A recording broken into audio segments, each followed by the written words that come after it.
Bismillahirrahmanirrahim. Wal fajr. Betul ayat pertamanya. Ibu-ibu yang saya hormati, al-makmur yang saya sayangi, Bun, kalau Allah menyebut kata wa, nah ilmu lagi nih buat ibu-ibu sayang, jika Allah menyebut wa di depan, artinya sumpah. Tapi wa itu dalam bahasa Arab artinya dan. Kalau letaknya di tengah, samawati wal ard, langit dan bumi, dzakara wal unsa, laki-laki dan perempuan, di tengah. Jika di depan wa artinya sumpah. Kalau Allah bersumpah di dalam Al-Quran, ibu-ibu sekalian, Allah bersumpah ya. Ketika Allah bersumpah setelah kata-kata wa adalah kata-kata yang sangat penting diperhatikan. Wal asr, demi waktu asar. Berarti asar itu penting, Bunda. Habis sholat asar jangan kemana-mana, duduk baca Al-Fatihah, baca zikir-zikir, subhanallah, alhamdulillah, Allahu akbar. Kemudian zikir berikutnya adalah Al-Fatihah, ayat kursi, kulhu falak anas, supaya doa-doanya makbul. Kemudian Bunda sayang baca Al-Maksurat, zikir pagi dan petang. Itu sangat bagus sekali. Insyaallah Bunda akan diberi kemudahan-kemudahan oleh Allah Subhanahu wa taala. Saya doakan rumah tangganya sakinah mawaddah warahmah semua insyaallah. Ya. Baik. Ayat 2-nya masih surat Al-Fajr. Tadi kan wal fajr. Bunda, di Quran sumpah Allah yang depannya wa itu sekitar 15. Ada sekitar 15. Wal asr, wad duha, wal fajr, wal lail, was sama idzatil buruj, ya. Wa di depan.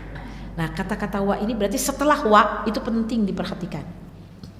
Penting sekali diperhatikan. Karena wa-nya itu sumpah demi waktu asar, demi waktu fajar.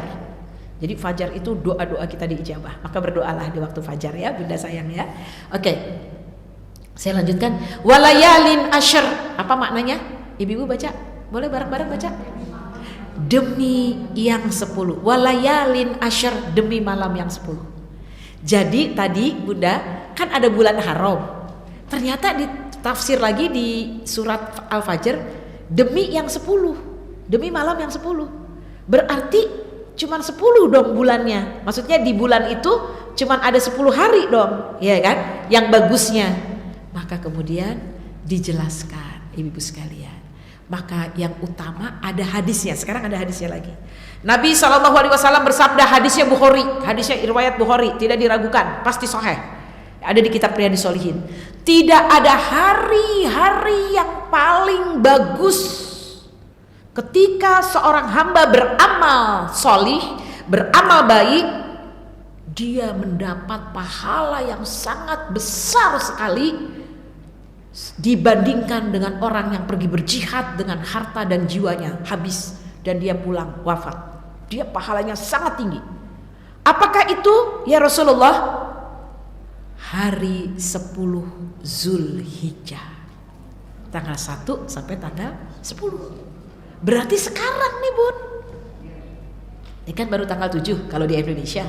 Kalau di Mekah Madinah tanggal 8. Berarti ini Bunda pergi ngaji pahalanya besar, Bunda istighfar pahalanya besar, Bunda niat berkurban pahalanya besar, Bunda berpuasa pahalanya besar, Bunda sayang suami dan anak-anak pahalanya sangat besar. Ini dia 10 hari Zulhijjah. Masya Allah, ibu-ibu yang dirahmati Allah. Sebaliknya tapi Bunda yang dirahmati Allah, jika maksiat yang kita lakukan dosanya juga besar. Astaghfirullahaladzim, astaghfirullahaladzim. Jangan sampai dijauhkan dari kemaksiatan, insya Allah. Waktunya kita berbuat baik nih. Kemudian saya bertanya kepada ibu-ibu, boleh gak ada hadis lagi yang lain? Kata Nabi, carilah 10 malam-malam Lailatul Qadar di 10 hari terakhir Ramadan. Ada 10 juga kata-katanya. Mana lebih bagus, 10 hari terakhir Ramadan atau 10 Zulhijjah? Mana yang paling bagus? Ada yang Ramadan, ada yang Zulhijjah. Saya pilih yang mana yang benar? Malam Ramadan. Siapa yang pilih 10 malam Ramadan? Pilih, nggak apa-apa, bagus. Siapa yang pilih 10 Zulhijjah? Ada banyak kan Zulhijjah. Yang benar adalah Kata ulama, bukan kata saya. Imam Ibnu Taimiyah menyampaikan 10 itu dua-duanya benar. Tetapi kalau di bulan Ramadan yang paling utama 10 harinya di terakhir itu di malam-malamnya. Di malam-malamnya, ganjil atau tidak? Karena kadang-kadang kan ganjil, kadang-kadang suka ada perbedaan. Oke, 10 malam yang utama. Karena Allah menyebutnya Inna anzalnahu fi lailatul qadar. Ada kata-kata lail. Berarti malamnya penuh berkah. Makanya kita semua menghidupkan malam kan kalau Ramadan, siangnya boleh tidur. Ada yang terawih, ada yang tahajud, ada yang tadarus, ada yang nyiapin sahur, semua pahala. Sahur pun pahala. Betul gak Bun? Jadi kita menghidupkan malam di Ramadan. Tapi kalau tanggal 1 sampai 10 Zulhijjah utamanya adalah di siang harinya. Bisa diterima? Oke, ini kata Imam Ibnu Taimiyah. Siang harinya utama. Kenapa siang hari utama kalau di bulan Zulhijjah? Karena yang pertama Allah turun di Arafah ketika jamaah haji wukuf. Siang apa malam wukuf? Siang. Ketika sholat zuhur itu wukuf tuh di situ, siap-siap sampai asar. Asar begitu udah asar, sholatnya juga jamak qashar di itu wukuf di Arafah. Nanti begitu asar masuk udah harus pergi ke Musdalifah. Semua jamaah haji. Bunda, semua jamaah haji harus hadir di Arafah. Walaupun yang sakit, yang sakaratul maut, yang di ICU dibawa pakai ambulans untuk datang ke Arafah. Kenapa? Karena kata Nabi, al-hajju Arafah. Haji adalah Arafah. Maka orang yang berhaji ketika 9 Zulhijjah semua harus ada di Arafah. Kalau dia tidak ada di Arafah tidak sah hajinya. Maka yang tadi sakaratul maut, mohon maaf ya, yang di ICU semua dibawa, pakai ambulan dibawa Bun. Harus, walaupun cuma tertidur atau tidak sadar, tetap harus ada di Arafah. Ibu-ibu sayang ya. Arafah itu kita kalau ke sana umroh adalah Jabal Rahmah. Nah itu kan luas sekali ya Bunda, makanya nanti kalau yang belum haji, berangkat haji sabar ya. Karena bayangkan itu toilet cuma dipakai setahun sekali. Jadi kalau nggak haji ya nggak dipakai, kotor, berantakan. Yang sabar ya. Kalau saya diingatkan oleh guru saya, dengan izin Allah saya coba mengamalkan. Pakai sensor loh Bun begitu, ya kan? Nggak pakai di flash, pakai tangan ya. Masya Allah. Jadi itu yang harus kita lakukan. Ini juga amal soleh ibu sekalian. Oke, jadi bisa dibedakan 10 dari 1 sampai 10 Zulhijjah utamanya adalah di siang harinya. Kalau Ramadan utamanya di malam harinya. Makanya kita mencari, kita hari Sabtu Allah turun di Arafah. Dan Allah ijabah doa-doa kita. Bunda, makanya wukuf di Arafah tuh harus semuanya datang. Doa-doa kita diijabah. Bunda, buat kita yang tidak pergi haji, saya memberikan saran. Semoga bunda-bunda berkenan.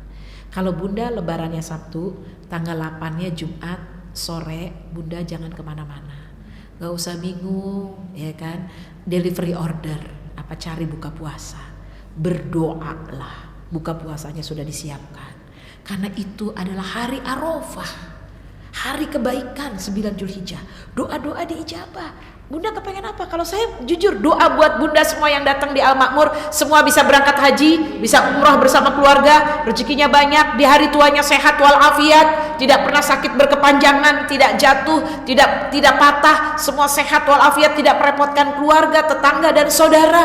Wafat dalam keadaan husnul khatimah, masuk surganya Allah Subhanahu wa ta'ala. Doa dari saya buat ibu-ibu Al Makmur yang sangat saya cintai karena Allah. Semua anak-anaknya sukses, soleh dan soleha. Tuh, jadi kita punya hajat ya Bun ya, punya cita-cita. Doa tuh besok. Kalau yang lebaran Sabtu berarti besok. Kalau lebaran hari Ahad berarti hari Sabtu. Berdoa dengan khusyuk. Gak usah kemana-mana, 30 menit aja doanya. Jangan sibuk nih bikin apa nih ya, spaghetti apa mie goreng apa mie godok, alah itu aja gampang bikin seperti itu. Betul gak Bun ya? Bukan tidak boleh ya, karena doa-doa diijabah ya. Lanjutnya apa? Tidak ada yang istimewa lebih dari itu kecuali di siang harinya seorang hamba memotong hewan kurban. Saya tuh kagum banget sama Allah. Ketika seorang hamba, bunda-bunda Al-Makmur, potong hewan kurban, begitu pisaunya nempel di hewan kurbannya bunda, begitu nempel begini, kemudian keluar darah dari lehernya, belum jatuh darahnya ke tanah, pahalanya sudah sampai kepada Allah. Allah lebih gercep, Allah gercep. Makanya kalau kita nggak gercep, malu sama Allah. Do you know gercep? Gerak cepat, rajin. Ya bun ya, jangan malas ya. Saya tadi diskusi sama guru-guru tadi di Iqra. Kayaknya perempuan harus identik cinta air. Saya mau kasih challenge sama tadi santri-santri, kita baru terima santriwati level SMA di Iqra, ibu-ibu sekalian. Itu saya bilang challenge-nya adalah siapa yang kamar mandinya paling bersih, dia dapat hadiah. Karena perempuan itu walaupun punya pembantu, dia harus bisa kosek kamar mandi. Betul gak bun? Kalau kamar mandi gak bersih itu gak enak. Harus bisa cuci piring, tuh, air lagi. Betul gak bu? Harus bisa nyuci, betul bu? Harus rajin sikat gigi. Ada lagi, harus rajin keramas, tuh, betul kan bun? Jadi dekat dengan air. Jadi kalau perempuan gak dekat dengan air dipertanyakan, ya. Ibu walaupun laundry buka, ya, tapi tetap ibu sayang ya. Betul ya, setuju ya bun ya? Nah, soalnya mohon maaf, perempuan